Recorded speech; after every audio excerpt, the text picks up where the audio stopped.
Karl flopped on his bed and looked out the window, hoping for some kind of hint about what his powers were supposed to be. The guard had a point, and the claw marks definitely had to refer to some sort of animal. Humans didn't leave marks like that. So, the first thing he tried was focusing on adding claws to his hands. "Claw!"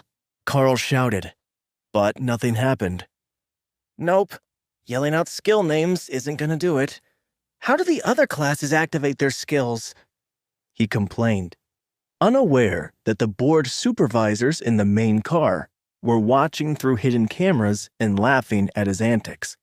Page 2. Magic Classes.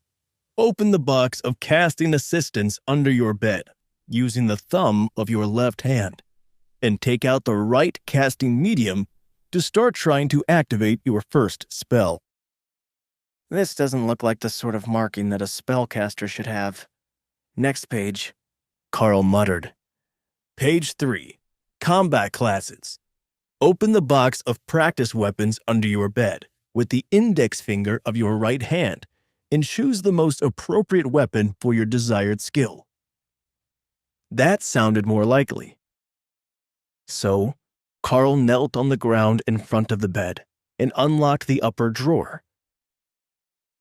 Inside, he found a collection of simple weapons, and even some weirder ones, like throwing knives, single-handed crossbows, and some kind of axe on a chain that looked like it would be more dangerous to the user than anyone else.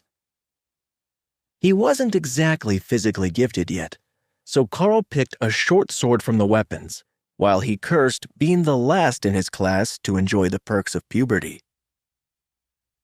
He had never actually held a sword before, but this one felt right. Karl gave it a few careful swings before trying for a more serious strike toward the door. Pet skills not available. You must record a pet. Karl blinked slowly as he worked to process the idea that had popped into his head as if implanted in his mind. It was a message straight into his thoughts, obviously from the effects of the marking, and now he kind of knew what he needed to do. But how did he record a pet? It couldn't be as simple as just writing it down, could it? Or maybe he needed to do something to memorize it. But first, he would have to find some sort of animal. This was a shiny new military train, not the company houses at the mines. There weren't going to be any mice. If he had to touch the animal for the skill to activate, this could be way harder than he'd been expecting. The obvious choice would be to try writing something down and to see if that worked. Maybe there would be a book in the spell casting equipment. The drawer of the tools slid open, and Karl stared in amusement at the wide variety of strange items inside. He had absolutely no clue how these were supposed to be used. Some of them didn't even look like they were anything special, like this silly snow globe with no base. What were they going to do with that? Sit and ponder their orb? Karl picked up the surprisingly heavy glass ball in his hand. And suddenly, it lit up with a bright white light. Taming space viewing is not available. Please record a pet. At first, the message that appeared in his thoughts made no sense. But after a few seconds of focus, Karl could feel the change. In his mind, a vast emptiness was forming, giving him a sense of eternal power beyond anything he had ever imagined. What about a dragon? Can I have a dragon? Karl thought, trying to will one into existence in the taming space. Nothing. Of course, it wasn't going to be that easy. Karl was deep in thought when someone touching his arm brought his attention back to the present. Did you have any luck? The patrolling guard asked, looking at the two open drawers and the sword on the mattress. Yes and no. I get the feeling that the blade is the right choice, but I'm lacking something to activate the skill. None of the other weapons I looked at are really appealing, though. Karl sighed. I'll keep at it.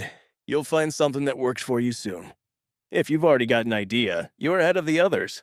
Most of them are still asleep. That's something at least.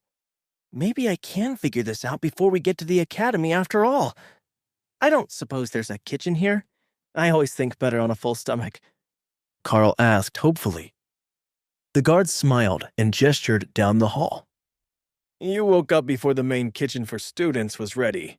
But they won't complain if I lead you out of the room for a little something. You'll learn soon that the food at the Golden Divine Academy is somewhat special compared to what you're used to. The magical abilities that the elites use put a huge strain on the bodies of their users, and they need the energy of magical plants and beasts to recover quickly. Trust me, you're in for a treat this time. They walked down the hall to another train car, past a half-dozen rooms identical to the one Karl was in, where other students from his class were sleeping soundly, and into an empty dining room, past which a kitchen could be seen. Just grab what you want and set it on the grill. I'll get to you in a minute. The cook called from the freezer, not realizing that there was someone other than staff in the room. Karl didn't mind, though. It wasn't like this was some fancy restaurant. It was more of a common area for the staff to serve themselves, with an actual cook on duty so that those who shouldn't be allowed in the kitchen didn't starve. Karl collected a pair of small steaks, a bowl of rice, a collection of assorted vegetables, anything that looked and smelled good. Then, he noticed a small pile of oversized white eggs and grabbed one to add it to the plate. Suitable pet target found. Hatching. The egg vanished directly from his hand, leaving Karl staring at the food in confusion and wondering just how long it would take for a monster egg to hatch in a magical void in his mind. Would it even hatch? The thought said so, but they weren't giving him many details. The small straw nest slowly appeared in his mind, with a single large white egg inside, over the course of the next few seconds.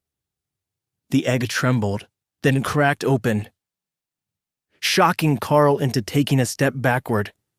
Though the sight was in his mind, he bumped into the guard, who thought he might be faint from hunger, and stabilized himself. Sorry about that, Karl mumbled, while the guard gestured to the cook and led Karl to a table. Don't worry about it. Everyone's a bit off for the first few days after they wake up, especially some of the magic classes. The power can really scramble their brains. Just focus on solving those strange markings of yours, and you'll be fine in no time. The guard reassured him. The cook looked their way from behind his grill. Having a hard time with a non-standard marking? That's a rough one. What does it look like? 3 claw marks on the right forearm. Big ones as well. Not one of those wimpy little marks like the nerd classes get. The guard laughed. The cook smiled and turned his hand toward Karl, who didn't understand what they meant.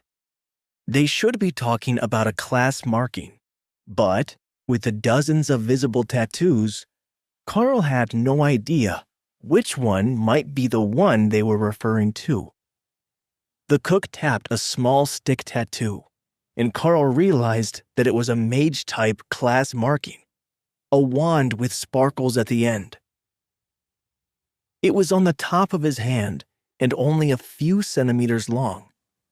If he hadn't seen it in the book, he would have never noticed it at all. There's a theory that the size of the tattoo has some relationship to the talent of the recipient, but I don't believe that's right at all. Unless it's not related to mental compatibility, but just the ability itself. Have you got any clues about yours? The line cook asked. I felt right with a short sword in my hand, and the marking seems to have something to do with animals, so maybe I'm a hunter of some sort? Or a park ranger with bad luck. Karl joked. Well, you'll find out once you get your first-class skill to work. After that, you can just think of the word status and get an impression of how your magical abilities are growing. At least that's how it is for mages. The cook informed him. Hey, amazing viewers! It's Karl here. Thanks for sticking with us. By the time of the release of this video, only 8% of our viewers have joined the party by subscribing, and 92% of you might miss out on our next mind-blowing video. So what are you waiting for? Hit that subscribe button and join the exclusive club.